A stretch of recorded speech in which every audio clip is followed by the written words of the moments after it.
बिस्मिल्लाहिर्रहमानिर्रहीम। तो आज का सेशन शुरू करते हैं। फर्स्ट ऑफ ऑल मैं अपना इंट्रोडक्शन दे दूं। मेरा नाम है इंजीनियर अब्दुल बासित और मैं हूं marketing director of Sindh educational organization. और मैं वेलकम करता हूं मैडम ईमान सुमैया, जो आज के हमारे होस्ट हैं और जो आज हमें सेशन देगी इमोशंस एंड वर्ड्स के बारे में। मैडम का मैं आपको एक ब्रीफ इंट्रोडक्शन दे दूं तो वो एक फिजिकल थेरापिस्ट है और हेल्थ प्रोफेशनल भी है। उनका बहुत सारा एक्सपीरियंस है एकेडमिया के रिलेटेड, और वो होस्ट भी रही हैं एबीटी खैबर पे। तो मैडम ज़्यादा आप खुद ही बता सकती हैं अपने बारे में। और it's all about it's yours. Audience भी आपके साथ हैं तो hopefully आप इनको सही गाइड करेंगे। Thank you. जी अस्सलाम वालेकुम। जैसे कि सर ने बताया, मैं डॉक्टर ईमान सुमैया इस वक्त आप लोगों से बात कर रही हूँ। बाय प्रोफेशन मैं एक न्यूरो रिहेबिलिटेशन स्पेशलिस्ट हूँ। डीपीटी करने के बाद, डॉक्टर फिजिकल थेरेपी करने के बाद मैंने न्यूरोलॉजिकल रिहेबिलिटेशन में स्पेशलाइजेशन की। न्यूरोलॉजिकल रिहेबिलिटेशन में स्पेशलाइजेशन करने की भी मेन वजह ये है कि मैं I was always fascinated by human brain and I want to know कि why do we have certain behaviors and emotions which make us different than other living beings and which make us even different from each other as well. मेरा जो main research area था वो भी depression के ऊपर था कि depression को कैसे जो है हम मेडिकेशन के साथ या मेडिकेशन के अलावा जो है एरोबिक एक्सरसाइजेस से या हल्की फुल्की जो हमारी फिजिकल थेरेपीज होती हैं उनसे जो है ट्रीट कर सकते हैं।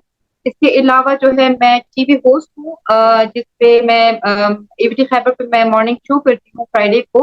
और उसमें भी मेरा मेन जो मकसद है वो यही है कि मैं अवेयरनेस क्रिएट करना चाहती हूँ मेंटल हेल्थ इश्यूज के ऊपर, क्योंकि हमारी सोसाइटी में मेंटल हेल्थ इश्यूज के ऊपर कोई बात नहीं की जाती। अब तो अल्हम्दुलिल्लाह फिर भी सोशल मीडिया की वजह से ये चीज जो है थोड़ा सा सामने आ रही है और लोग इसके ऊपर बात कर रहे हैं। तो आज जो हम इस टॉपिक पे बात करने जा रहे हैं वो है इमोशंस एंड वर्ड्स। दो डिफरेंट वर्ड हैं, इमोशंस और वर्ड। तो इसका जो इस टॉपिक को सेलेक्ट करने के पीछे जो आइडिया है वो ये है कि हम बात करेंगे कि हाउ टू वर्बलाइज आर, हम अपने इमोशंस को वर्ड्स कैसे दें, क्योंकि इमोशंस तो हैं, ठीक है। अब उन इमोशंस को हमें एक्सप्रेस कैसे करना है। लेकिन प्रॉपरली सेशन को स्टार्ट करने से पहले मैं जो हूँ बासित साहब का शुक्रिया अदा करना चाहूंगी और एसईओ ऑर्गेनाइजेशन का जो है शुक्रिया अदा करना चाहूंगी कि दे provided us with this platform जहाँ पे मैं और आप इंटरेक्शन कर सकते हैं एक दूसरे के साथ। मैं आप लोगों से, आप लोग मुझसे सीखेंगे। तो इट्स नॉट कि मैं I would be sharing things and I would be telling you people things about emotions and words and how to express and how to regulate our emotions. I would really appreciate if you people would contribute to this session as well by asking questions, by adding information, or by correcting me. Even if you feel that कहीं पे मैं गलत बोल रही हूँ तो people can correct me. इसी तरह हम एक दूसरे से सीखेंगे। तो ऑफिशियली स्टार्ट करते हैं इस सेशन के ऊपर बात करना। तो इस सेशन को मैंने डिवाइड किया है टोटल 6 सेक्शंस में। तो सबसे पहले तो हम बात करेंगे कि what are emotions. What are emotions, emotions है क्या चीज, ठीक है। और सेकंड हमारा जो टारगेट होगा वो क्वेश्चन होगा जिसको हमने आंसर करना होगा, और वो है कि आर इमोशंस रियल। जो हम इमोशंस के ऊपर बात करने जा रहे हैं तो क्या ये सच में भी होते हैं या नहीं, बस just a made up story. Third जो हमारे पास हमारी इस सेशन का मेन कैटेगरी है वो ये है कि where do these emotions come from, ठीक है। ये इमोशंस आते कहाँ से। फोर्थ हमारे पास है कि why is it important to learn how to regulate emotions. Why is it important to learn how to verbalize and how to give proper words to our। फिर हमारे पास फिफ्थ है कि हम लोग हाउ कैन वी रेगुलेट, ठीक है। हम why and importance के ऊपर तो बात कर लेंगे, लेकिन फिर जानना तो ये जरूरी है कि हम ये देखें कि इमोशंस को रेगुलेट या एक्सप्रेस एक हेल्दी मैनर में किया कैसे जा सकता है। और उसके बाद हम लास्ट में इंशाल्लाह क्वेश्चन आंसर के सेशंस में आएंगे। आप लोग के अगर कोई क्वेश्चन होंगे तो आप लोग अपने साथ बीच में नोट कर लीजिएगा, ताकि फिर जब मेरी तरफ सेशन वाइंड अप हो जाए तो फिर हम आपके क्वेश्चन जो है उनको आंसर कर सकेंगे, ठीक है। तो स्टार्ट लेते हैं इमोशंस के ऊपर बात करते हैं। इमोशन एक बहुत खूबसूरत वर्ड है और ये बेसिकली ओरिजिनेट हुआ है फ्रेंच लैंग्वेज। ठीक है। और फ्रेंच लैंग्वेज में इस वर्ड का मतलब होता है फिजिकल डिस्टर्ब। ये जो मैंने डेफिनेशन बताई है फिजिकल डिस्टर्बेंस, इमोशंस का मतलब है फिजिकल डिस्टर्बेंस, इसको याद रखिएगा, क्योंकि इसके ऊपर मैं मजीद बात करूंगी कि भाई क्यों इमोशंस का ओरिजिनेशन ही फिजिकल डिस्टर्बेंस के वर्ड से हुआ है, मेंटल डिस्टर्बेंस के वर्ड से नहीं हुआ। ये इस वर्ड की ओरिजिनेशन के ऊपर बात की। अब हम बात करेंगे कि भाई इमोशंस हैं क्या। अगर हम बुकिश डेफिनेशन की तरफ जाएं तो भाई इमोशंस रिएक्शन किसी भी लिविंग बीइंग की न्यूरोफिजियोलॉजिकल रिएक्शंस हैं toward a certain situation, toward a certain event. ठीक है। अब न्यूरोफिजियोलॉजिकल रिएक्शन से क्या मुराद है भाई? न्यूरोफिजियोलॉजिकल रिएक्शन को, क्योंकि आई डोंट नो, मे बी हमारे बहुत से पार्टिसिपेंट्स कुछ ऐसे भी होंगे जो मेडिकल ओरिजिन से नहीं होंगे, तो सिंपल अल्फाज में ये बताऊंगी कि केमिकल रिएक्शन, हमारी बॉडी में जो केमिकल रिएक्शन हो रहे होते हैं regarding certain situations, regarding certain events, तो उन रिएक्शंस को हम नाम देते हैं इमोशंस। इसी तरह कुछ साइकोलॉजिस्ट कहते हैं कि भाई ये जो इमोशंस होते हैं ये हमारे बिहेवियर्स हैं, ये हमारे रिस्पॉन्सेज हैं, हमारा जो माइंड का कॉन्शियस पार्ट है, जो कॉन्शियसनेस है हमारी, उसके बेस पे जो हम रिएक्शंस एंड रिस्पॉन्सेज देते हैं टुवर्ड्स सिचुएशन, उसको हम इमोशंस कहते हैं। मैं अगर आपको बताऊंगी तो सिंपल सा एक लफ्ज यूज करूंगी जिसको हम उर्दू में कहते हैं जज्बात, एहसासात। एहसासात और जज्बात को हम इमोशंस कहते हैं। और अगर हम इसको थोड़ा फिलोसफिकली देखें तो भाई इमोशंस रंगीनी है हमारी जिंदगी।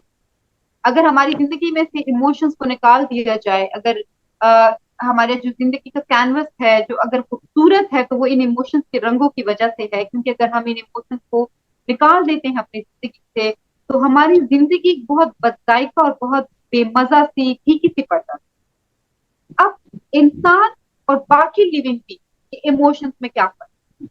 आपको एक बात बता देती हूँ कि जितनी भी जानवर हैं, चाहे वो सोशल एनिमल्स यानी कि हम लोग हैं, या फिर हमारे पास जो बाकी जानवर हैं, सबकी इमोशंस होती हैं। एक एग्जांपल दूंगी कि फॉर एग्जांपल अगर एक जानवर के पास आप करीब जाते हैं जिससे आपको पहले कभी नहीं देखा, आप उसके करीब जाते हैं तो वो थ्रेटन फील करता है, और उस थ्रेटनिंग फीलिंग की वजह से वो अलर्ट हो जाता है, उसके अंदर फियर एंड एंगर की इमोशंस आने शुरू हो जाते हैं, और उन इमोशंस को वो एक्ट आउट करता है बाय अटैकिंग यू। ठीक है।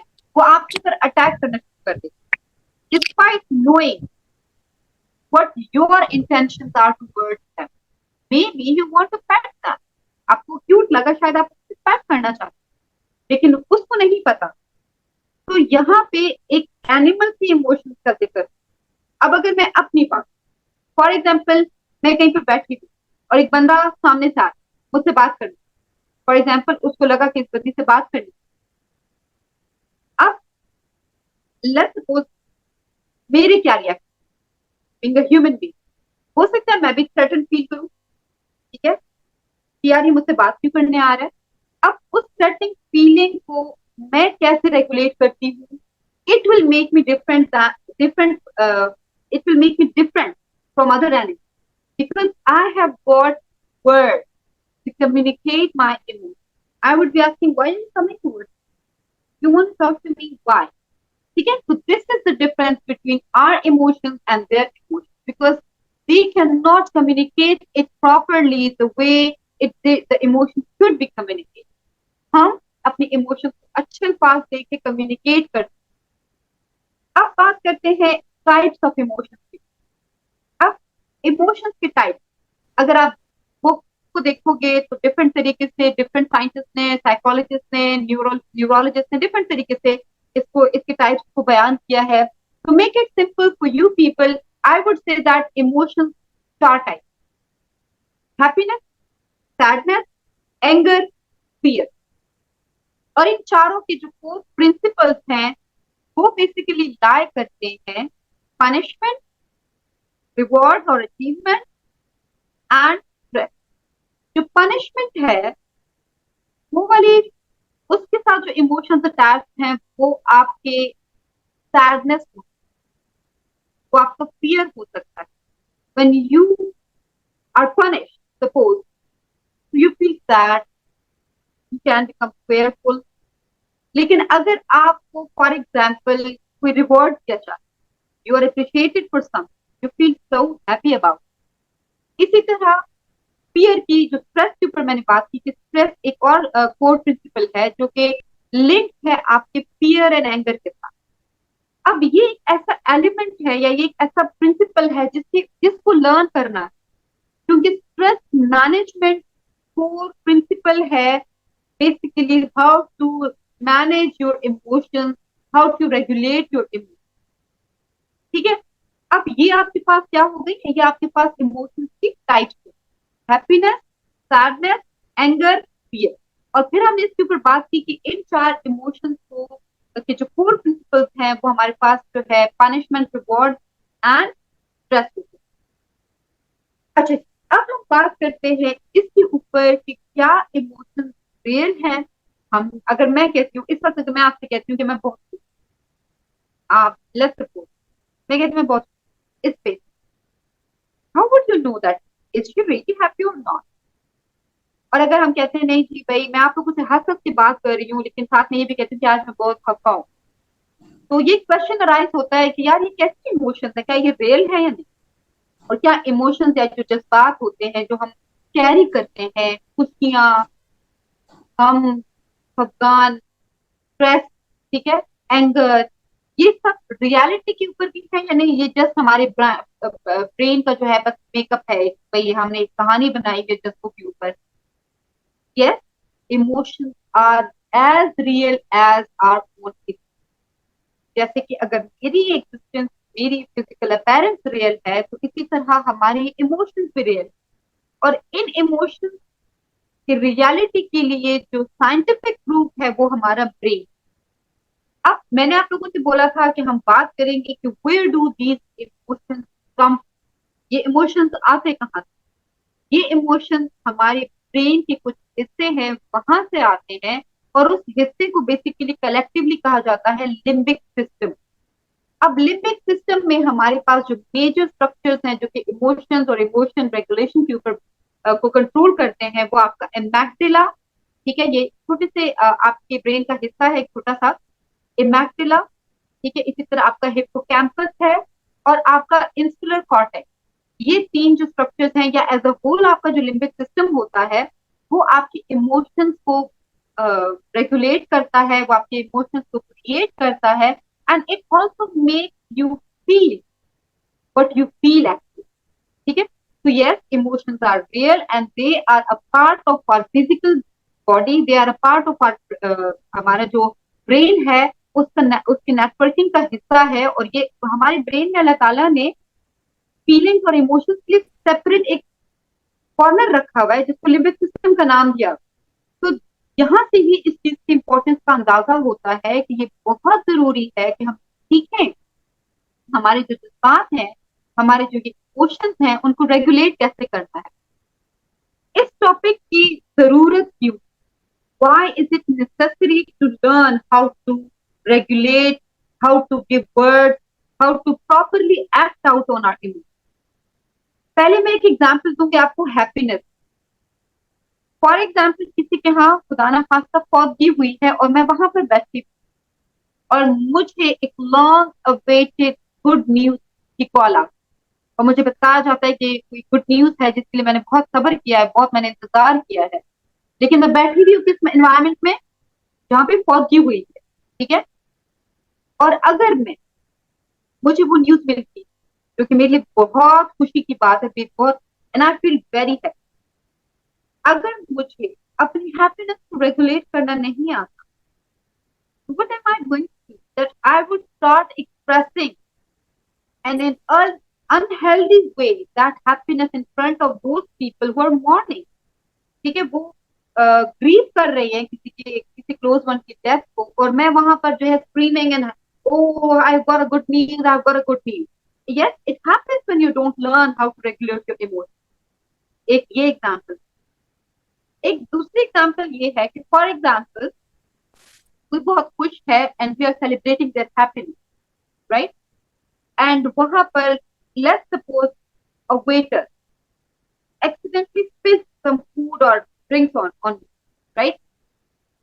और मेरा नया ड्रेस है, ठीक है। अब मैं जिस बंदे के साथ खड़ी हूँ वो, उसने ये पार्टी बनाई, पार्टी थ्रो की हुई है, लोगों के साथ अपनी खुशियां सेलिब्रेट करना, और मेरी, मुझे क्या आ रहा है, वेटर ने मेरे ऊपर फूड और जो ड्रिंक्स हैं वो स्पिल कर, if I am not able to regulate my anger, I am going to spoil this happiness of that person, ठीक है। मैं उस बंदे की खुशी जो है उसको भी स्पॉइल कर सकता हूँ, पूरे एनवायरमेंट स्पॉइल कर सकता हूँ। लेकिन अगर मैं ये लर्न कर लेती हूँ कि how to regulate my anger at that time,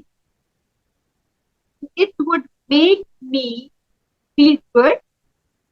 It would make me feel in control of my emotions, excuse and me it would madam, make, आपकी वॉइस कट हो रही। uh, if you people don't mind, I would just like to switch off the fan. I think ये उसकी वजह से हो रहा होगा। Am I maybe audible there now? Was internet issue, maybe there was जी sir. Internet issue. Okay fine, right.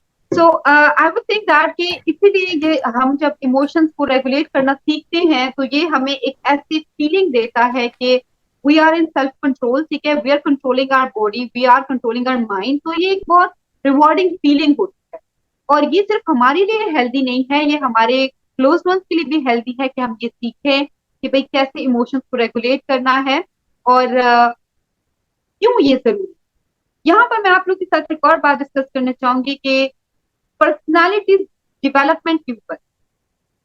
Personalities different types की होती है, कोई बहुत इम्पैक्ट होता है, मैं बताना डिटेल्स में बताऊंगी कि what is meant by an impact personality, ठीक है। कोई बहुत हाइपर सेंसिटिव होता है, कोई बहुत ज्यादा इमोशनल डिस्कनेक्टेड होता है, कोई बहुत ज्यादा एक्सट्रीमली इमोशनल होता है। Extremely emotional mean if they are happy they are way too happy, if they are sad they are way too sad, ठीक है।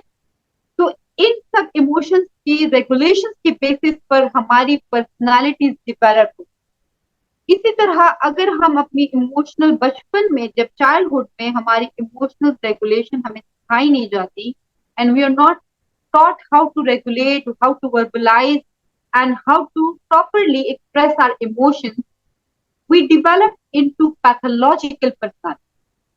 अब वो पैथोलॉजिकल पर्सनालिटीज जो है वो हमारे कुछ जो है वो सेल्फ हार्मिंग हो सकती हैं और कुछ हार्मिंग टू अदर्स हो। यहाँ पर मैं दो मेजर टाइप ऑफ पर्सनालिटीज को डिस्कस करूंगी। फॉर एग्जांपल, एक है आपके पास एम्पैथिक पर्सनालिटी और एक है आपके पास narcissistic personality. Empathic personality feels too much emotions, ठीक है। उनका ये होता है कि उन्होंने भी बचपन में इमोशनल रेगुलेशन नहीं सीखी होती, उनको भी नहीं पता होता कि इमोशंस को कैसे रेगुलेट करना है, लेकिन वो at the expense of their own happiness, at the expense of their own peace of mind and at the expense of their own health, दूसरों को खुश करने के चक्कर में पड़ जाते हैं। They are people pleaser based, ठीक है। और ये उनके लिए इतना हार्मफुल हो जाता है कि they have not learn how to say no to people. उन्होंने ये चीज बचपन से सीखी ही नहीं होती कि भाई कहाँ पर जो है मैंने बाउंड्री सेट करनी है और मैंने नो कहना है और कहाँ तक जो है मैं यस कर सकती हूँ। तो ये एक पर्सनालिटी हो गई। और दूसरी पर्सनालिटी नार्सिसिस्टिक पर्सनालिटी की हम एग्जांपल ले सकते हैं। वो इमोशनली डिस्कनेक्टेड हो, ठीक है। वो आपके इमोशंस को परसीव ही नहीं कर पाते, वो इमोशंस को समझते ही नहीं, ठीक है। उनके लिए ये परसीव करना कि मेरी बिहेवियर की वजह से अगला बंदा कैसे फील कर सकता है या किसी और बंदे की फीलिंग क्यों है ऐसी, वो नहीं परसीव कर सकते। I would not blame both of that, because ये उनकी पर्सनालिटी डेवलपमेंट चाइल्डहुड में वो कुछ ऐसे इन्वायरमेंट में उनकी पर्सनालिटी डेवलप की वजह से they are not able to regulate emotions, they are not able to properly express emotion. अब इसको हम कैसे टैकल कर सकते हैं? इसको टैकल करने के लिए जो है हमारे पास डिफरेंट तरीके हैं, डिफरेंट स्टेप्स हैं। लेकिन यहाँ पर मैं एक फनी बात आप लोग से शेयर करना चाहूंगी। हमारे यहाँ लोग कहते हैं कि वो क्या इमोशनल फूड है। मैं इस चीज के साथ अग्री नहीं करती, क्योंकि अगर किसी बंदे के इमोशंस हैं और वो फील करता है, फिर चाहे वो अच्छा बुरा जैसे भी फील करता है, लेकिन अगर कोई बंदा इमोशंस को फील करता है तो मेरे ख्याल से दे आर ब्लैक। आप इमेजिन करें, जिस तरह नार्सिसिस्टिक बंदे की मैंने बात की आपसे कि अगर मैं ये फील ही नहीं कर सकती कि खुशी क्या है, अगर मैं ये फील ही नहीं कर सकती कि खफगान क्या है, सैडनेस क्या है, एंगर क्या है, अगर मैं ये फील नहीं कर सकती कि इस वक्त आप लोग क्या फील कर रहे हैं, अगर मैं ये फील नहीं कर सकती कि मेरा दोस्त अगर मुझसे नाराज है तो वो क्यों नाराज है, तो मेरे ख्याल से जिंदगी का सारा मजा जो है वो खराब होगा। तो नेक्स्ट टाइम अगर आप ये वर्ड सुनते हैं ना कि वो इमोशनल फूल, तो उनसे कहें कि नहीं, वो इमोशनल फूल नहीं है, वो इमोशनल फूल है। तो इमोशंस जो है they make us human being, they make us living things. किसी भी नॉन लिविंग थिंग के इमोशंस नहीं होते, लेकिन we are blessed to have emotions, ठीक है। If we are happy, we should express it, but in a healthy way, in a healthy environment, and in a proper way, right? And if we are sad, हमारे यहाँ कहते हैं लोग कि यार वो रोता है या वो रोती है तो वो कमजोर है, वो वीक हार्टेड है, चिकन हार्टेड है and all that. No, if you're crying, it means you know that you are sad, and it means that you have accepted that you are sad, and you are expressing your emotions. And expressing your emotions is a good thing. But then again, you should learn how and where and in front of whom you should regulate it. ठीक है? अगर आपको रोना आ रहा है, किसी बात पे खफा हो, लेकिन अगर आप एक मीटिंग में हैं, ठीक है, it's not bad. Cry, to feel sad is not bad. लेकिन if you're in a meeting, suppose, and you start crying, this would make you feel awkward later on.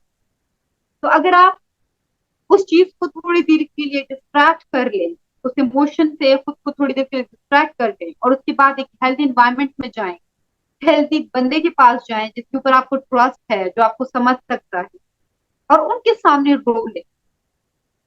तो this is basically a healthy way of expressing your emotion.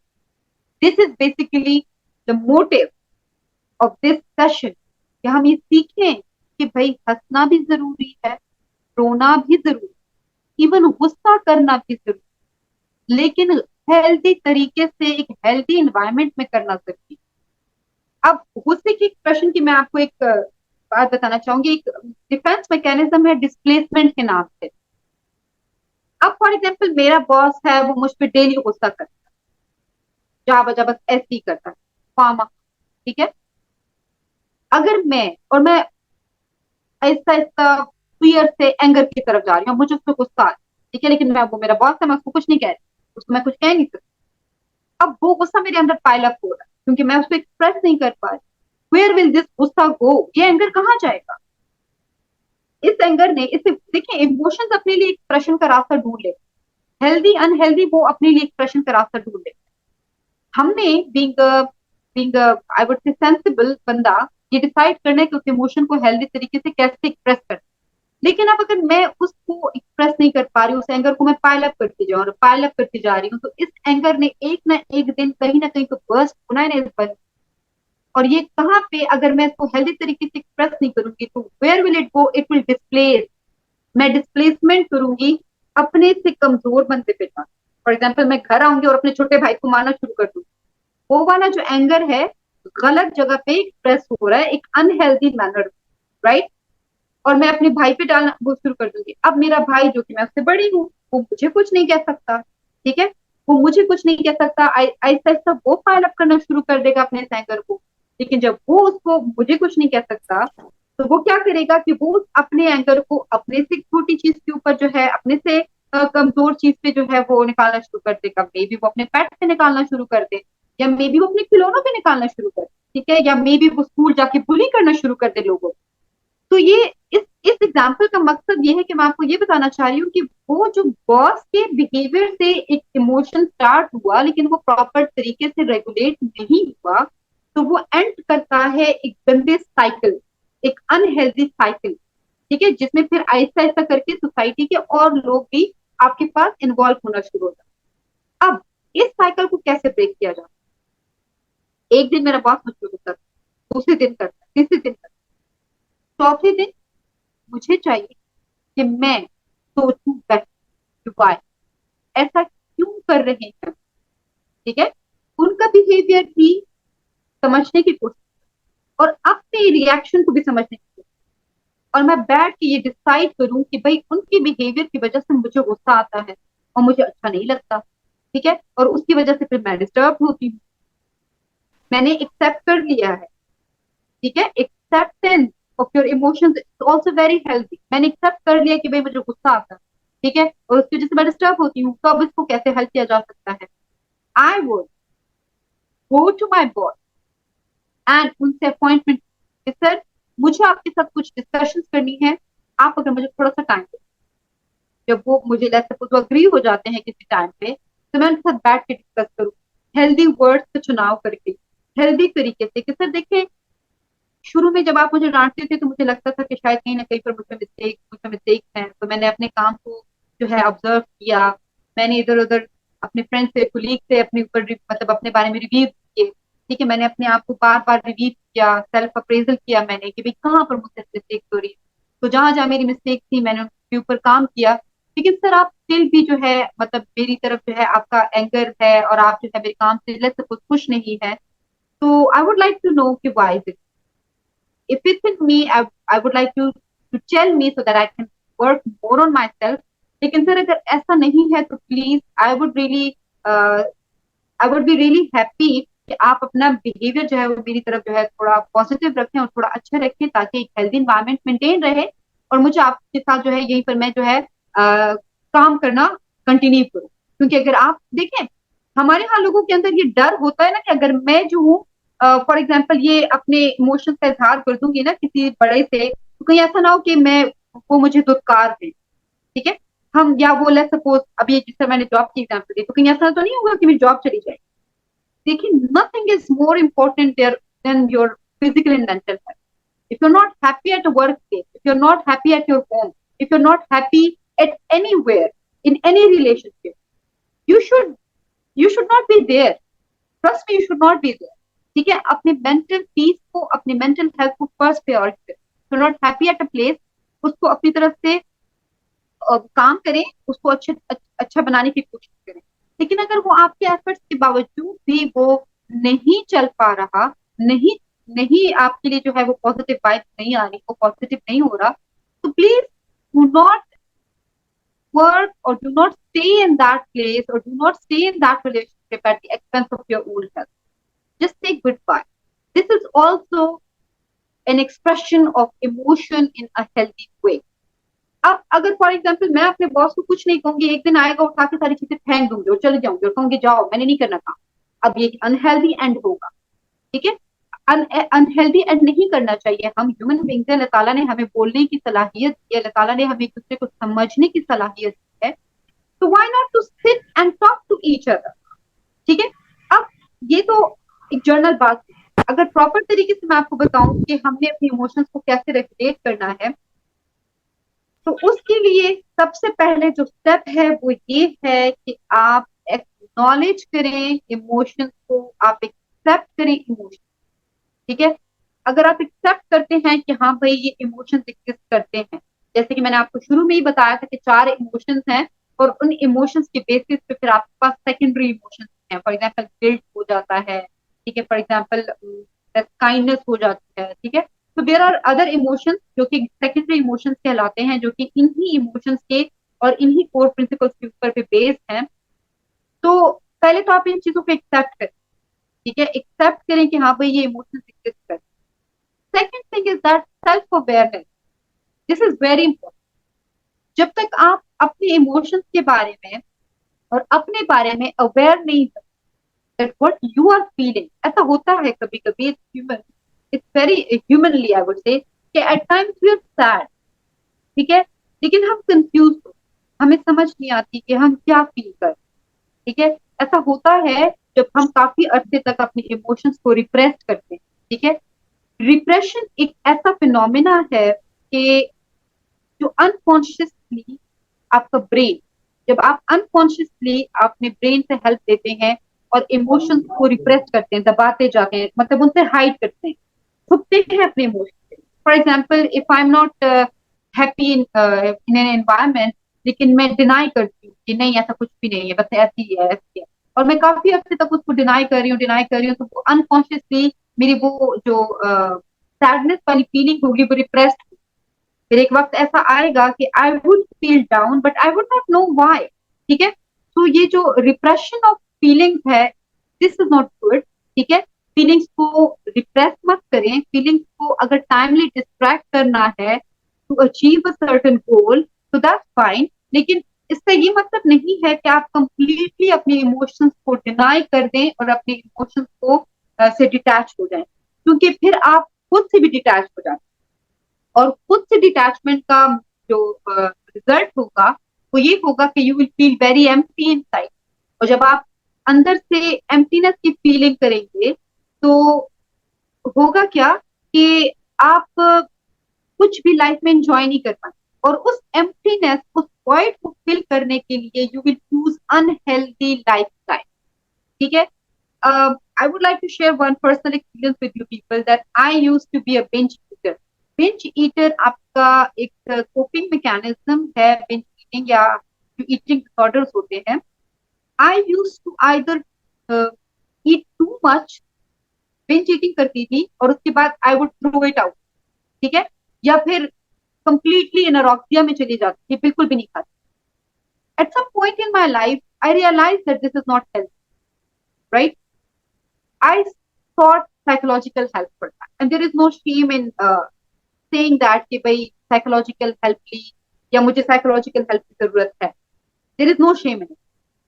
So I went to the psychologist and they told me that it's basically आपने अपने life के किसी phase में कुछ emotion इतना deny किया है, इतना रिप्रेस किया है कि that now you are feeling empty inside and you don't know that what you are feeling। आप उस जब आप खुश होती हैं या बहुत उदास होती हैं तो आप उस एम्प्टीनेस, आप आपको समझ नहीं आती कि यार मैं क्या फील कर रही हूँ, आप मैं ज्यादा खुश हूँ या मैं ज्यादा खफा हूँ। तो उस वजह से जब आप कुछ फील नहीं कर पाती प्रॉपरली तो आप एम्प्टी फील करती, यू फील लाइक यार ये क्या चल रहा है, you are confuse, you are not self aware. तो उस एम्प्टीनेस और उस वॉइड को आप अनहेल्दी स्टाइल से कोप करने की कोशिश करती हैं, उस वॉइड को आप फिल करती हैं अनहेल्दी ईटिंग हैबिट। तो आप इतना खाती है, इतना खाती है, इतना खाती है कि आपको समझ नहीं आ रही होती, because you are trying to feed that emptiness. फिर जब आपको रियलाइज होता है कि तो बहुत ज्यादा हो गया है तो यू थ्रो इट आउट, और या तो फिर आप बिल्कुल इसके अपोजिट चली जाती है, बिल्कुल भी नहीं खाती। आई रियलाइज द बिग इशू। तो yes, I took session for that. मैंने अपने आप को उस अनहेल्दी हैबिट से निकाला and I am proud of that. मैंने अपने आप को उस अनहेल्दी हैबिट से किस तरह निकाला कि जब भी मुझे ऐसा फील होता था कि यार I don't know what am I feeling, मैं खुश हूं या खफा हूं, तो I used to sit and think कैसा क्या हो रहा है आजकल मेरी मेरी लाइफ में। तो मैं देखती थी कि let's suppose I am achieving certain goals, तो I would say okay fine, I am feeling happy, it's a good thing, I should celebrate it. तो ओके, अब आ रही है फिर। जी जी, अभी आवाज आ रही है। Okay, I'm really sorry for the inconvenience. I don't know why on earth it logged out. So I tried to reconnect. So, well, I shared my very own experience with you people for the purpose to आप लोगों का mind एक तरफ लाने के लिए कि भाई कैसे हम जो है, जब हम सेल्फ अवेयरनेस की बात करते हैं, हम रेगुलेशन की बात करते हैं, तो इसका क्या मतलब है। तो जब मैं खुद की तरफ मैंने मैंने सेल्फ अवेयरनेस का मुजाहरा किया और मैंने ये रियलाइज किया कि there is a problem with me, so I went and took help, and then I regulated my emotions. I learned how to feel and what and when to feel. तो इसी तरह मैं आपके साथ कुछ स्टेप्स डिस्कस करूंगी कि किस तरह जो है हम अपने इमोशंस को रेगुलेट कर सकते हैं। जिस तरह मैंने आपको बॉस की एग्जांपल दी, इसी तरह ये आपकी टीचर की भी हो सकती है। देखिए, स्टूडेंट्स हैं शायद, मोस्ट ऑफ यू आप जो है आप लोग स्टूडेंट्स हैं, तो लेट्स सपोज कहीं पर आपको लगता है कि किसी टीचर ने जो है, लेट्स सपोज टीचर का बिहेवियर आपके साथ सही नहीं है, तो इट्स नॉट ऑलवेज कि you should live in fear, right. तो आप जो है चाहें अपने टीचर से टाइम लें, उनके साथ बैठें, उनके साथ कम्युनिकेट करें। तो this is also the regulation of your emotions basically. तो फर्स्ट स्टेप मैंने आपको बताया सेल्फ अवेयरनेस है, एक्सेप्टेंस ऑफ इमोशंस है। सेकंड थर्ड जो है वो आपके पास ये है कि जब आप ये रियलाइज करते हैं कि भाई ये इमोशंस हैं और कहीं पर आपको प्रॉब्लम नजर आती है आपके इमोशंस को रेगुलेट करने में, तो गो and seek a professional help. ठीक है, अगर आपको बहुत ज्यादा एंगर इश्यूज है, ठीक है, तो एंगर इश्यूज बहुत कॉमन है, ठीक है, वो मैंने इस तरह आपको बताया, वो एंगर इश्यूज क्यों है, वो डिस्प्लेसमेंट के फिनोमेना से भी हो सकते हैं, वो prolong repression of feelings and emotions की वजह से भी हो सकते हैं। और अगर आपको लगता है कि आप खुद से अपने एंगर इश्यूज को कंट्रोल नहीं कर सकते हैं, तो you need to go and seek help from a professional psychologist, ठीक है, जो एंगर इश्यूज को डील करते हो। इसी तरह अगर आपको लगता है कि आप हर वक्त उदास रहते हैं, आपको हर चीज में हमेशा उदासी नजर आती है, and you want to enjoy your life, तो उस वक्त भी आपको मैं यही कहूंगी कि एक प्रोफेशनल से हेल्प लें। देखिए, मेरा मेन मकसद ये है कि मैं लोगों को ये अवेयरनेस दूं कि भाई, जिस तरह आपकी बॉडी, जो कि फिजिकल बॉडी है, जो फिजियोलॉजिकल बीमारियां हो सकती हैं, बुखार होता है, हम रियलाइज करते हैं भाई बॉडी का टेम्परेचर बढ़ गया है, एक्सेप्ट करते हैं कि हाँ मुझे बुखार हो गया है, तो हम क्या करते हैं, थर्ड स्टेप हमारा ये होता है कि हम जाते हैं, टेस्ट कराते हैं, डॉक्टर के पास जाते हैं। तो इसी तरह माइंड क्या चीज है, माइंड भी तो हमारी बॉडी का, हमारा खुद का एक हिस्सा है। तो हम जब हम अपनी बॉडी की प्रॉब्लम्स को और एक्सेप्ट करते हैं, जो फिजियोलॉजिकल इश्यूज है उनको एक्सेप्ट करते हैं, उनकी ट्रीटमेंट को, उनको रेगुलेट करना एक्सेप्ट करते हैं, तो why not the issues here with our mind. तो अगर आपके माइंड में कोई इश्यूज है, आपके इमोशनल इमोशनल रेगुलेशन में कोई इश्यू है, तो there is no harm in seeking help for that. अगर आपको खुद समझ नहीं आ रही कि कैसे रेगुलेट करना है, तो you can always go and seek help from a professional और from someone who can help you in this thing. इसी तरह आजकल आप लोगों ने देखा होगा, मैं खुद बहुत ज्यादा देखती हूँ, इंस्टाग्राम पे आती है जर्नलिंग की वीडियोस, कि how to keep a gratitude journal. इसका कॉन्सेप्ट कोविड के जमाने में बहुत आया था, जब लोगों में बहुत ज्यादा स्ट्रेस फैल गई थी कि भाई कोविड था, लॉकडाउन था, लोग घरों में बंद हो गए थे, ठीक है, एजुकेशन सिस्टम भी जो है वो ऑनलाइन पे हो गया था, और बाहर निकलना मुश्किल हो गया था, तो लोग काफी डिप्रेशन का शिकार होने लगे। तो उस वक्त भी ये चीज बहुत ज्यादा साइकोलॉजिस्ट की तरफ से और जो हेल्थ प्रोफेशनल थे उनकी तरफ से ये चीज बहुत ज्यादा इसके बारे में अवेयरनेस दी गई थी, कि लोगों को बताया गया कि भाई आप ग्रैटिट्यूड जर्नल लिखना शुरू करें, ठीक है, ग्रैटिट्यूड जर्नल, ठीक है, हमारा दीन भी हमें यही कहता है कि भाई शुक्र करें, ठीक है, शुक्र शुक्र करें, शुक्रगुजारी जो है वो इबादत भी है और ये खुशी का एक रास्ता भी है। तो उसी तरह जर्नल की, मतलब maintain a journal where you can write your emotions, अपने इमोशंस को राइट करें, पेन देम डाउन, चाहे वो इंस्टा की स्टोरीज पे हो, चाहे वो व्हाट्सएप की स्टोरीज पे हो, चाहे वो किसी डायरी में हो, चाहे वो किसी अच्छे दोस्त के साथ शेयर करने में हो, लेकिन अपने इमोशंस को वर्ड जरूर दें, किसी खूबसूरत तरीके से अपने इमोशंस को इजहार दें। शौरा क्या करते हैं, उनको कोई अच्छा लगता है तो वो उनको अच्छे अल्फाज में, शायरी में अपने खूबसूरत, मतलब उनकी खूबसूरती को, अपने जज्बात को एक्सप्रेस करते हैं। आर्टिस्ट एंड पेंटर्स जो होते हैं, वो दुनिया की खूबसूरती को जब उसको एक्नॉलेज करते हैं, खुश होते हैं उसको देख के, तो वो उसको एक्सप्रेस करते हैं आर्ट के थ्रू। तो इसी तरह हमें भी चाहिए कि हम भी अपने खूबसूरत जज्बात को, चाहे वो जिस किस्म के भी हैं, उनको रेगुलेट करना सीखें, उनको वर्ड्स देना सीखें, और उनको जो है नोट करना सीखें कि किस तरह जो है हमने एक्नॉलेज करना है इन इमोशंस को। इसके अलावा एक और बहुत जरूरी बात जो मैं आप लोग के साथ करना चाहूंगी, वो ये है कि हमारे लिए ये सीखना भी बहुत जरूरी है कि जो हमारी इमोशंस हैं उनका दूसरों पे क्या इम्पैक्ट, ठीक है। मैं किसी पॉलिटिकल टॉक में यहाँ पर नहीं जाऊंगी, लेकिन एक छोटी सी एग्जांपल दूंगी कि अभी रिसेंटली जो हमारे मुल्क में थोड़ा पॉलिटिकल इंस्टेबिलिटी का इन्वायरमेंट बना, तो हमारे यहाँ लोग निकले सड़कों पर, हर किसी का ये राइट है to raise their voice for themselves, for their leader.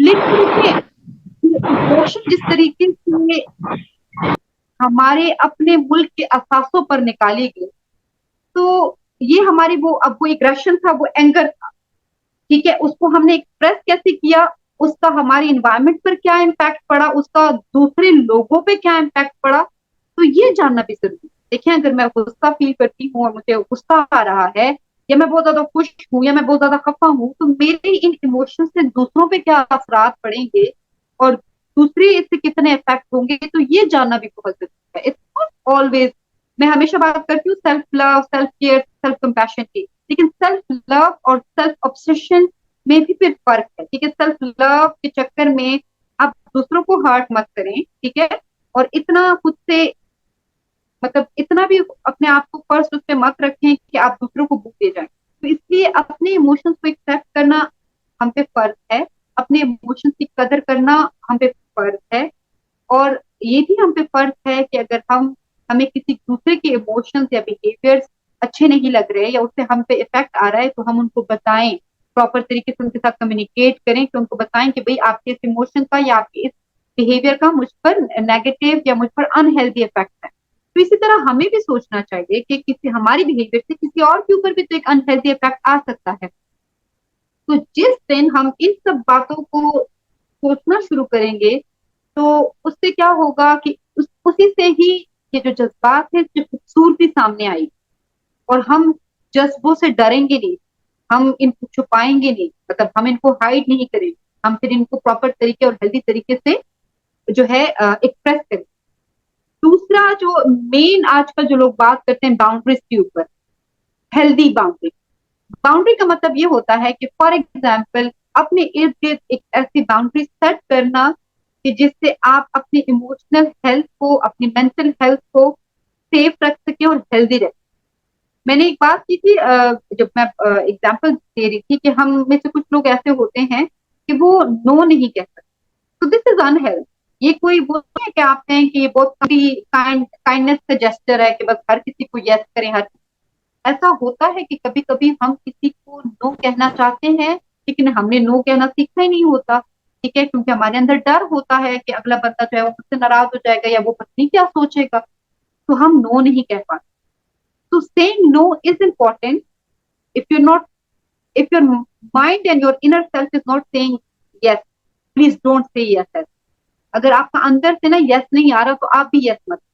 एक बाउंड्री सेट करें, हेल्थी तरीके से अगले बंदे को बताएं कि देखिए मुझसे जितना हो सकता था या जितना हो सकता है मैं कर लूंगी, लेकिन इससे ज्यादा आप प्लीज मुझसे एक्सपेक्ट मत करें क्योंकि मेरी भी फिर कुछ लिमिटेशन है और मैं नहीं कर पाऊँ। तो ये सीखें, ये लर्न करें और ये खुद भी प्रैक्टिस करें। और अगर सपोज किसी बंदे ने बाउंड्री सेट की है और अगर कोई बंदा आपसे ये कहता है कि देखो ये मेरी बाउंड्री है, ये मेरी लिमिटेशन है, इससे ज्यादा मैं आपके लिए नहीं कर पाऊंगा या नहीं कर पाऊंगी, तो आप उसकी बाउंड्री को भी एक्सेप्ट करें और रिस्पेक्ट करें। ये नहीं है कि हम सिर्फ अपने लिए बात करें कि भाई मैंने अपने लिए बाउंड्री सेट करनी है और मैंने अपने लिए जो है अब अपने लिए बोलना है, नहीं, दूसरों का भी सोच कि अगर किसी बंदे ने अपनी मेंटल हेल्थ के लिए बाउंड्री सेट की है तो उसको भी फिर रिस्पेक्ट करें। अगर आप चाहते हैं कि आपकी बाउंड्रीज को रिस्पेक्ट किया जाए तो आपने भी तो अगले बंदे की बाउंड्रीज को रिस्पेक्ट करना है। इसी तरह मेडिटेशन के ऊपर लोग बात करते हैं, लोगों को लगता है कि ये कोई फैंसी टर्म है मेडिटेशन, लेकिन मैं प्रैक्टिस करती हूँ तो मैं तो हर किसी से कहती हूँ कि आप अगर दिन में ज्यादा ना सही तो 10-15 मिनट भी अगर आप मेडिटेशन के लिए निकालते हैं तो यकीन करें बहुत रिलैक्स, मतलब बहुत ज्यादा रिलैक्स फील करता है। और मेडिटेशन बेस्ट तरीका है फीलिंग और इमोशंस को अंडरस्टैंड करने का। जिस तरह मैंने कहा ना कि एक्सेप्टेंस, तो उसको अंडरस्टैंड करने के लिए मेडिटेशन सबसे बेस्ट तरीका होता है क्योंकि आप एक पीसफुल एनवायरनमेंट में बैठते हैं, अपने लिए टाइम निकालते हैं। ये भी तो सेल्फ लव का एक जेस्चर है कि आप अपने लिए टाइम निकालते हैं और आप मेडिटेट करते हैं और सोचते हैं और अपने इमोशंस को सरफेस पे आप लेकर आते हैं। एक अनकॉन्शियस माइंड से आप कॉन्शियस माइंड में अपने इमोशंस को लेकर आते हैं, तो आप जान जाते हैं कि what you are currently feeling, what in which emotional state you are currently, right. तो मेडिटेशन की प्रैक्टिस करें और हल्की फुल्की एक्सरसाइज करें, हल्की फुल्की एक्सरसाइज करें। और क्योंकि मैंने आपको स्टार्ट में बोला था कि इमोशंस का जो वर्ड है वो फ्रेंच लैंग्वेज से निकला है जिसका मतलब क्या है, फिजिकल डिस्टर्बेंस। अब वहां से हमने स्टार्ट किया लेकिन बातें हमने सारी मेंटल हेल्थ के ऊपर की, मेंटल स्टेबिलिटी के ऊपर की, मतलब मेंटल इमोशनल स्टेट्स और इमोशनल बिहेवियर्स और रिस्पॉन्सेज और फीलिंग्स के ऊपर बात की। हालांकि इमोशंस के अपने वर्ड में क्या है, फिजिकल डिस्टर्बेंस। अब उस वर्ड की तरफ मैं आपको दोबारा लेकर अब आप देखें, जब आप प्रोलॉन्ग इमोशनल डिसरेगुलेशन स्टेट में होते हैं, ठीक है, जब आप प्रोलॉन्ग इमोशनल डिसरेगुलेशन स्टेट में होते हैं तो आपकी जो नर्वस सिस्टम है बॉडी है, तो वो एक ऐसे रिस्पॉन्स में चला जाता है जो कि आपकी फिजिकल बॉडी के लिए भी फिर ठीक नहीं होता। इसके लिए वर्ड्स यूज होते हैं, मैं मेडिकल वर्ड्स नहीं यूज करूंगी, मैं कॉमन वर्ड यूज करूंगी कि सर्वाइवल मोड, ठीक है, फाइट और फ्लाइट मोड या फ्रीजिंग मोड। ठीक है, आप फ्रीजिंग मोड में चले जाते हैं तो अगर आप अपने इमोशंस को प्रोलॉन्ग डिसरेगुलेशन में छोड़ देते हैं तो फिर आप क्या है, आप स्ट्रेस का शिकार होगा, ठीक है। और जब आप उसको सही तरीके से मैनेज नहीं करते तो आपको पैनिक अटैक्स आते हैं, ठीक है। Panic attack, poor stress management, ये सब जो है इमोशनल डिसरेगुलेशन के साइड इफेक्ट और ये साइंस एंड सिम्टम्स हैं जो आपको बता रहे हैं कि you are not regulating your emotions in a healthy way. और ये फिर लीड करते हैं डिफरेंट अनहेल्दी चीजों की तरफ, फॉर एग्जाम्पल स्मोकिंग की तरफ, ठीक है, फॉर एग्जाम्पल अल्कोहल कंजम्पशन की तरफ, सब्सटेंस एब्यूजेस की तरफ, फॉर एग्जाम्पल जैसा मैंने आप लोग को एक एग्जाम्पल दी इमोशनल या बिंज ईटिंग की तरफ। इसी तरह कुछ लोग इम्पल्सिव शॉपिंग की तरफ चले जाते हैं, एक्सेसिव शॉपिंग करते हैं, जो कि हैजर्डस है डेफिनेटली। और इसी तरह जो है फिर कुछ लोग जो है वो उनको एंगर इश्यूज होना शुरू हो जाते हैं, कुछ लोग बिल्कुल खामोश हो जाते हैं, सोशल एंजाइटी का शिकार हो जाते हैं। तो ये सारी जो चीजें हैं ये बेसिकली जो इन सब चीजों का रूट है ना, तो वो सारा लाई करता है इमोशनल डिसरेगुलेशन में। तो इसीलिए ये बहुत जरूरी है कि हम इमोशंस को एक्सप्रेस करना सीखें एक हेल्थी तरीके से। और हमें एक दूसरे से ना इसके ऊपर बात करने की जरूरत इसलिए भी ज्यादा है क्योंकि हम फ्यूचर के पेरेंट्स हैं, या मे बी आप लोगों में से कुछ पेरेंट्स हों भी। और ये जरूरी है कि हम अपने बच्चों को इमोशनल रेगुलेशन सिखाएं कि भाई इमोशंस को कैसे एक्सप्रेस करना है। हम यूजुअली जब बच्चे टैंट्रम थ्रो करते हैं या गुस्सा करते हैं, एंगर की मतलब एंगर एक्सप्रेस करते हैं, तो हम उनको डांट डपट के कर देते हैं कि नहीं मत करो, शोर मत करो। उनके साथ बैठे, ठीक है, उनसे उनसे सुने वो क्या क्या कहना चाहते हैं, why they are feeling angry, why they are angry, ठीक है, वो क्यों एंजाइटी का शिकार हो रहे हैं, वो क्यों अचानक से चुप हो गए, या वो क्यों स्कूल नहीं जाना चाह रहे। तो अपने बच्चों को टाइम दें, उनको सिखाएं कि भाई how to be happy, happiness को कैसे परसीव किया जा सकता है, हैप्पीनेस को कैसे फील किया जा सकता है। साथ साथ में उनको सैडनेस कंपोनेंट भी सिखाएं कि अगर उनको रोना आ रहा है, तो हमारे यहाँ बच्चों को कहा जाता है, अगर स्पेसिफिकली बॉयज होते हैं कि नहीं लड़के बहादुर होते हैं उनको रोना अच्छा नहीं है, गलत बात। उनको बताएं कि अगर आपको रोना आ रहा है तो आप रोए, लेकिन हेल्दी तरीके से, एक हेल्दी इन्वायरमेंट में, ठीक है। इसी तरह उनको एंगर एक्सप्रेशन भी सिखाएं। अगर गुस्सा आ रहा है तो इसका ये मतलब नहीं कि हम अपने गुस्से को बस सालों साल दबाते रहे, क्योंकि मैंने आपको एग्जांपल दे दी थी कि अगर आप उसको दबाएंगे तो ये साइंटिफिकली प्रूवन है कि आप जितना अपने इमोशंस को दबाएंगे कि वो अपने लिए एक अनहेल्दी रास्ता निकाल लेगा। इसकी मिसाल ऐसी है ना कि आप पानी के लिए डैम बनाते हैं, ठीक है, और आप पानी को स्टोर करते जाते हैं, स्टोर करते जाते हैं, स्टोर करते जाते हैं, और ऊपर से बारिश हो रही है, हो रही है। होगा क्या कि अगर आप उस डैम के गेट को खोलेंगे नहीं, उसको अच्छे तरीके से स्मूथ तरीके से फ्लो नहीं होंगे, तो होगा क्या, वो बहना शुरू कर देगा सैलाब की शक्ल। और फिर सैलाब जब आएगा तो फिर तो तबाही मचेगी। तो इसी तरह ये हमारे इमोशंस हैं, इमोशनल फ्लड गेट्स को खोलना सीखें, ठीक है। और उनको एक अच्छी तरीके से चैनलाइज करें, उनको एक चैनल के थ्रू एक्सप्रेस करना सीखें। और इस तरह एक चैट में आई थिंक एक क्वेश्चन आया था कि सजेस्ट प्रॉपर मेडिटेशन टेक्निक। तो इसके लिए कुछ एप्स भी मिलती हैं, और मैं तो एक ऐप फॉलो करती हूँ, I am sorry I have forgotten its name, I would like to share it with you people later on.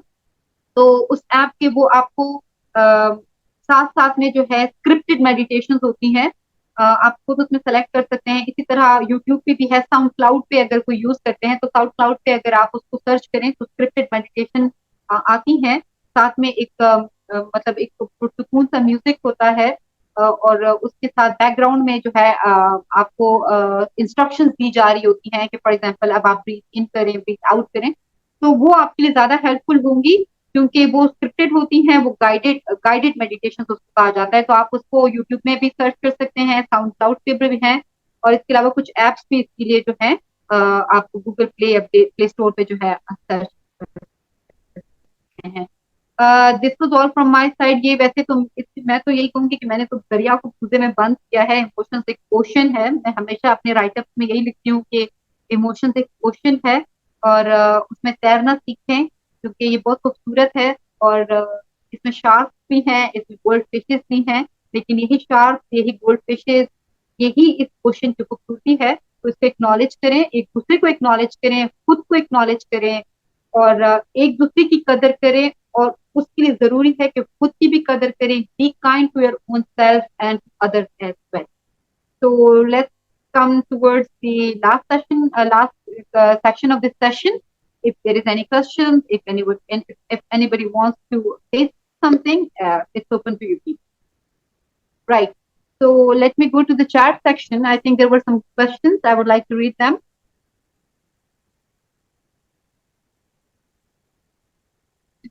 अच्छा, सदफ कह रही हैं, आई am not parent but I am a school teacher, so your that point literally like and it's important for me to teach my students on a topic of emotional psychology. Yes, Sadaf, this is very important. जितने भी यहाँ पर teachers हैं, I would really really request, कि मेरी आप लोगों से पर्सनल रिक्वेस्ट है कि प्लीज अपने स्टूडेंट्स को इमोशनल रेगुलेशन सिखाएं. छोटे बच्चे हैं तो ज्यादा अच्छी बात है, क्योंकि इमोशनल रेगुलेशन हम बचपन से सीखते आते हैं. मैंने आपको बताया कि हमारी पर्सनालिटीज जो है वो डेवलप होती है चाइल्डहुड से ही. वैसे तो इसमें पेरेंट्स का बहुत बड़ा रोल होता है, स्पेसिफिकली मदर. तो लेकिन साथ साथ में teachers are a very important role. So kindly please इस चीज को जो है इम्पोर्टेंस दें.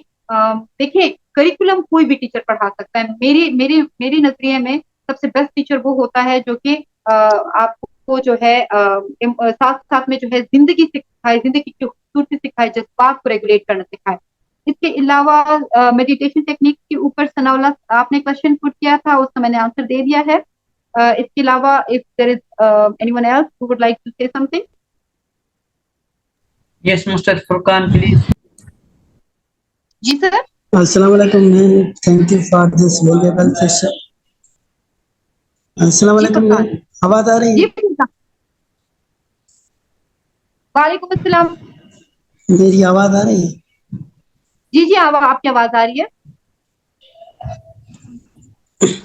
अस्सलाम वालेकुम ma'am, thank you for this valuable session and information regarding emotional development and emotion regulation. Actually, I am the students of Sakkar Ivy University and from education department, and I am doing work developing proposal on importance of emotional development at early ages, and I have gone through many articles and learn a lot. So मेरा आपसे ये question है, वैसे तो आपने सब कुछ अच्छी तरह से डिफाइन कर लिया है और आपने कुछ ऐसे प्रॉब्लम्स बताए जो मेरे ध्यान में भी है और मैंने भी एक्सपीरियंस किए बहुत ज़्यादा यूनिवर्सिटी लाइफ में भी, इवन दो मैं अभी हॉस्टल पे रहता हूँ. ठीक है, तो मेरा आपसे ये क्वेश्चन है, फॉर सपोज अगर हम कोई भी मतलब डिप्रेशन में या किसी बिहेवियर की वजह से हम परेशान हैं, जिस तरह कभी दोस्तों से, कभी क्लासमेट से या कभी प्रोफेसर से ऐसा बिहेवियर रहा जिसकी वजह से वो हम डिप्रेशन में चले गए या एंग्जाइटी फील हो रही है अभी, मतलब जो गलत था. ठीक है, तो हम उसको ओवर जो हम किसी से शेयर भी नहीं कर सकते क्योंकि ये हॉस्टल लाइफ है और कुछ चीजें हम किसी से शेयर नहीं करना चाहते. तो उन चीजों से बचने के लिए और उसको ओवरकम करने के लिए हमें क्या करना चाहिए? अच्छा सर, देखिए, जैसे मैंने बताया कि टू सीक प्रोफेशनल हेल्प, लेकिन आई अंडरस्टैंड कि कभी कभी इवन वो भी पॉसिबल नहीं होता ड्यू टू मैनी रीजन. वो फाइनेंशियल इश्यूज भी हो सकते हैं कि थेरेपिस्ट की फीस जो है मे बी वो बंदा अफोर्ड ना कर सकता हो, या वैसे ही एक होता है, एक फियर होता है, थेरेपिस्ट का फियर होता है कि भाई मैं कैसे जाऊं, क्या कहूँ क्या नहीं कहूँ. लेकिन सबसे बेस्ट ऑप्शन तो वही है. लेकिन इसके अलावा आप जर्नलिंग ट्राई करें, कोशिश करें कि आप अपने जो ये फीलिंग्स हैं इनको कहीं पर पेन डाउन करें, इनको नोट करें, अपने साथ लिखें. क्योंकि जो आप अपने साथ इसको लिखते जाएंगे और उसको फिर बाद में जब पढ़ते जाएंगे तो आप खुद भी सीखते जाएंगे कि आप कल क्या फील कर रहे थे, आज क्या फील कर रहे हैं. तो जब आप अपने इमोशंस को लिखना शुरू कर देते हैं, अगर आप किसी से एक्सप्रेस नहीं कर सकते, लेकिन तो कम से कम उसको लिख लीजिएगा, क्योंकि ये भी एक तरीका है उस इमोशन को एक्सप्रेस करने का. अवल तो अगर आपको किसी का बिहेवियर जो है वो उदास करता है और वो आपके लिए, आप उससे खफा होते हैं, तो मैंने जैसे बताया तो उस बंदे से एक पोलाइट तरीके से डिस्कस कर लेना चाहिए. लेकिन कभी कभी अगला बंदा शायद उतना अंडरस्टैंडिंग ना हो कि वो आपको समझे और वो आपको बता सके, या वो इतना कम्युनिकेटिव ना हो. तो उस सिचुएशन में आई वुड सजेस्ट कि आप अपने इन इमोशंस को राइट डाउन करना शुरू कर दें. जर्नलिंग ट्राई करें, डायरी कीपिंग जिसको कहते हैं. और क्योंकि ये मेरा खुद, मैं खुद एक राइटर भी हूँ और लिखती भी हूँ, तो मैं तो जब भी उदास होती हूँ, अगर और कुछ भी साथ में ना हो, तो मैं तो अपने व्हाट्सएप स्टेटस पे लिख देती हूँ. वही बात है, कुछ लोगों को हाइड करके और कुछ लोगों को दिखा के, जिस तरह आपने बोला कि हर किसी से तो बंदा शेयर भी नहीं कर सकता. तो yes, I truly understand this thing and this is necessary as well. क्योंकि अगर आप अनहेल्दी लोगों से मेरा मुराद ये है कि आप किसी ऐसे बंदे के साथ शेयर करते हैं जो कि ट्रस्टवर्दी ना हो, जो कि अंडरस्टैंडिंग ना हो, तो वो उल्टा लेने के देने पड़ सकते हैं, तो वो आपके लिए फिर मजीद जो है वो अनहेल्दी कर सकता है। तो आपको मैं सजेस्ट करूंगी कि सर प्रोफेशनल हेल्प लें, अगर वो पॉसिबल नहीं है तो बेस्ट तरीका ये होगा कि आप उसको जर्नल करें, और इसके अलावा डिस्ट्रैक्शन टेक्निक ढूंढें। For example healthy distraction technique, try to study, ठीक है, कोई अच्छी सी मूवी देख लें, कोई वॉक पे निकल जाएं, वॉक कर लें, ठीक है, क्योंकि वॉक से हमारी बॉडी में एंडोर्फिन्स और हैप्पी हार्मोन सिक्रीट होते हैं। मेरी खुद की रिसर्च है इसके ऊपर कि जब हम एरोबिक एक्सरसाइजेस करते हैं तो हमारी बॉडी में जो है हैप्पी हार्मोन्स जो है वो सिक्रीट होना शुरू हो जाते हैं। तो वॉक करें, ठीक है, अपने आप के साथ खुश रहना सीख लें फिर, ठीक है। और इसके अलावा जो है खुद को हेल्दी तरीके से डिस्ट्रैक्ट करना, जिन लोगों के साथ आपको मिलके अच्छा लगता है, जिन लोगों के साथ आपको बैठना, उनके साथ बात करना अच्छा लगता है, उन लोगों से मिल लीजिएगा। तो देर आर डिफरेंट वेज जिससे आप अपने उस माइंड को जो हो, आप अपने सैडनेस से को ओवरकम कर सकते हैं। Right, Shamsia, you have asked me to share my Instagram. Well, I have recently made an Instagram page जहाँ पे मैं different एस्पेक्ट पे अपनी पोएम्स और अपने जो राइटअप्स है वो शेयर करती हूँ, जो कि मेंटल हेल्थ इश्यूज के हवाले से होते हैं, जिसमें complex post traumatic stress disorder की इश्यूज डिस्कस हो सकते हैं, जिसमें सुसाइडल थॉट्स के ऊपर भी पोएम होंगी। अभी मैंने रमजान में ही ये पेज बनाया है, तो I would like to share it with you people. Sassi Marvi के नाम से है इंस्टाग्राम पे, public and you people can follow that. अभी नया है, it's baby page I would say, लेकिन इंशाल्लाह ताला आई एम प्लानिंग कि उस पर मैं लाइव सेशंस भी करवाऊंगी इंशाल्लाह ताला, खुद भी करूंगी, डिफरेंट साइकोलॉजिस्ट से भी करवाऊंगी। तो उस पेज को जरूर फॉलो कीजिएगा, क्योंकि उस पे इंशाल्लाह ताला हम मजीद जो है डिफरेंट टॉपिक के ऊपर जो है बात करेंगे, डिप्रेशन के ऊपर बात करेंगे, और इसके अलावा हम लोग ये जो पर्सनालिटी डिसऑर्डर्स की मैंने बात की कि एम्पैथिक पर्सनालिटीज होती हैं, बॉर्डर लाइनर पर्सनालिटीज होती है, और फिर किस तरह हम बच्चों की डेवलपमेंट के ऊपर बात करेंगे। ये बहुत जरूरी है कि चाइल्डहुड ट्रॉमा, इसके ऊपर हम बात करेंगे उस पेज पे कि चाइल्डहुड ट्रॉमा कैसे लीड करता है इमोशनल डिसरेगुलेशन को एडल्टहुड में। तो इस तरह यस, सस्ती मारवी के नाम से मेरा पेज है, जिसके ऊपर मेरी मतलब इंशाल्लाह पूरी कोशिश है कि मैं इस तरह के मेजर इश्यूज जो हैं उनको डिस्कस करूं। जी, anyone else?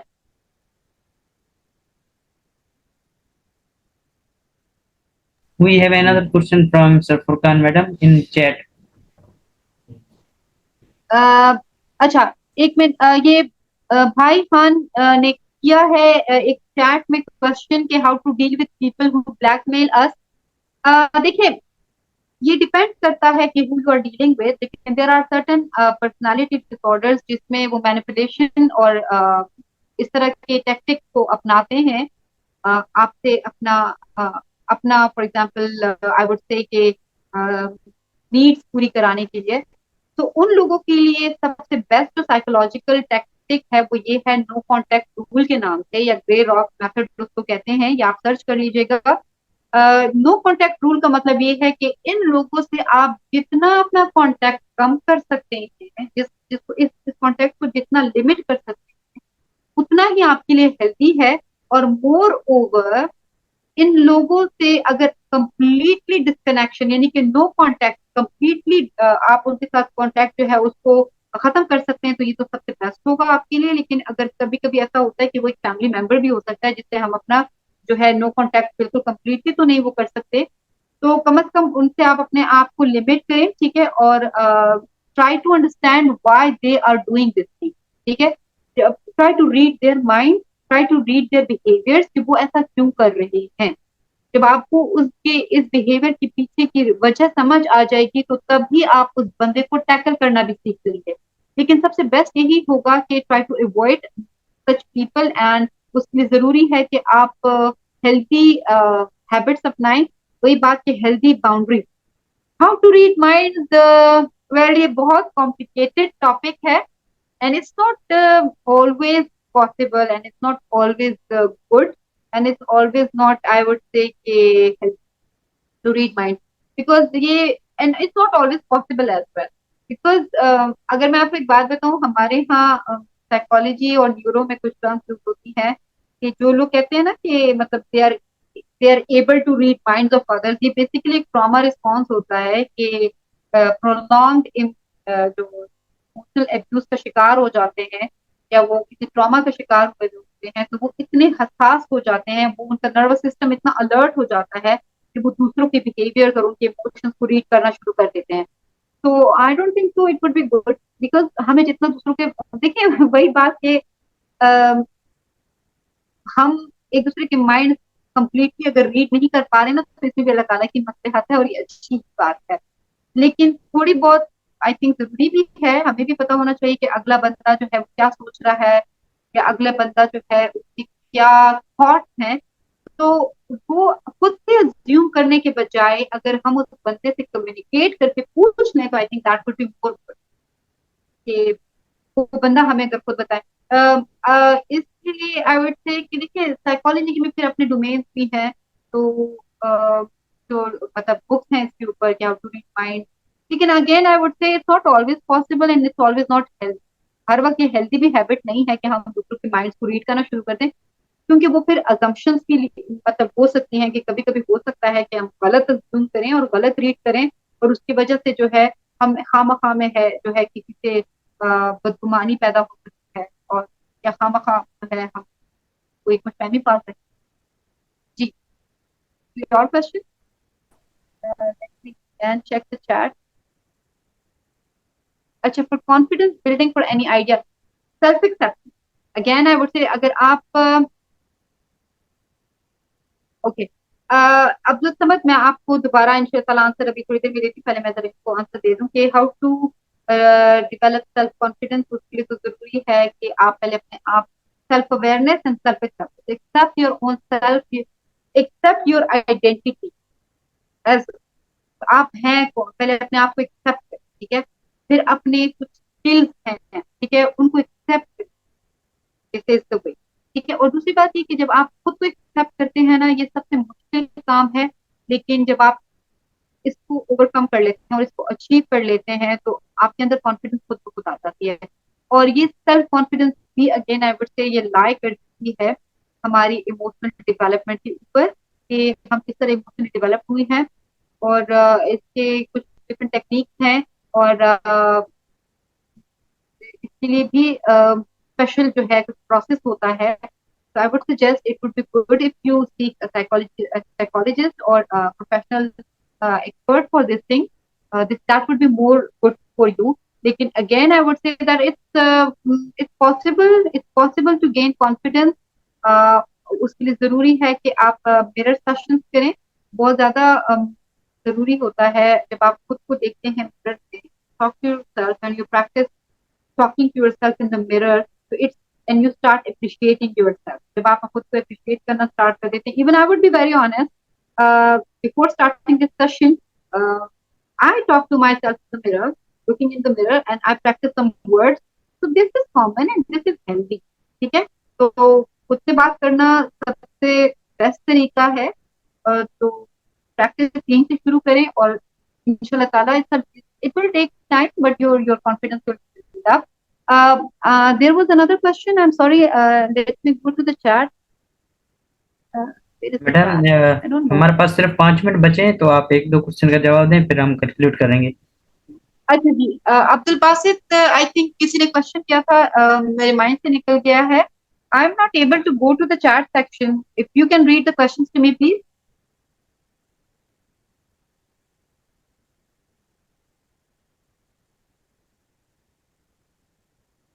Is there any question?